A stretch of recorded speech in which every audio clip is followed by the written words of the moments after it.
సముద్రం మండలం నారాయణపురం గ్రామానికి చెందిన పందుల శిరీష 25 ఇయర్స్. ఈమె 6 సంవత్సరాల క్రితం ఉపేందర్ అన్న వ్యక్తిని లవ్ మ్యారేజ్ చేసుకున్నది. దీనిలో భాగంగానే వీళ్ళ దంపతులకు ముగ్గురు కుమారులు జన్మించారు. ముగ్గురు కుమారులు జన్మించిన తర్వాత వీళ్ళ భర్త ఒక వ్యాన్ క్యాబ్ డ్రైవర్గా పనిచేస్తాడు. తర్వాత ముగ్గురు పిల్లలు జన్మించిన తర్వాత తనను పట్టించుకోవడం లేదని, తర్వాత బాగా తాగుడుకు బానిసాయి, తనను నువ్వు వాడి దగ్గర పడినావు వీళ్ళ దగ్గర అనే అక్రమ సంబంధం అంటగడుతున్నాడు, సూటిమోటి మాటలతో తిడుతున్నాడు అని, అదేవిధంగా తనకు పుట్టినటువంటి ఆ ముగ్గురు పిల్లలను తన దగ్గరికి రాకుండా వాళ్ళ అత్తమామ దగ్గరికి వెళ్తున్నారని వాళ్ళకే దగ్గర వేస్తున్నారు.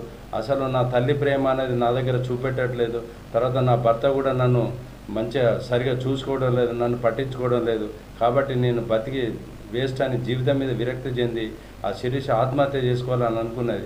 కానీ ఆత్మహత్య చేసుకుంటే నా ముగ్గురు పిల్లలు ఆగమైపోతారనే ఉద్దేశంతో ఒక్కొక్కరిని చంపాలని నిర్ణయించుకొని దానిలో భాగంగానే 2025 సంవత్సరం జనవరి నెలలో తన మూడవ కుమారుడైన మనీష్ 2 సంవత్సరాలు ఉంటాయి అతన్ని చంపాలనే ఉద్దేశంతో తన ఇంటి ముందు గల వాటర్ సంపు లోపల ఊపిరాడకుండా అతని యొక్క తలను ముంచి ఊపిరాడకుండా చేసి చంపివేయడం జరిగిందని చెప్పింది.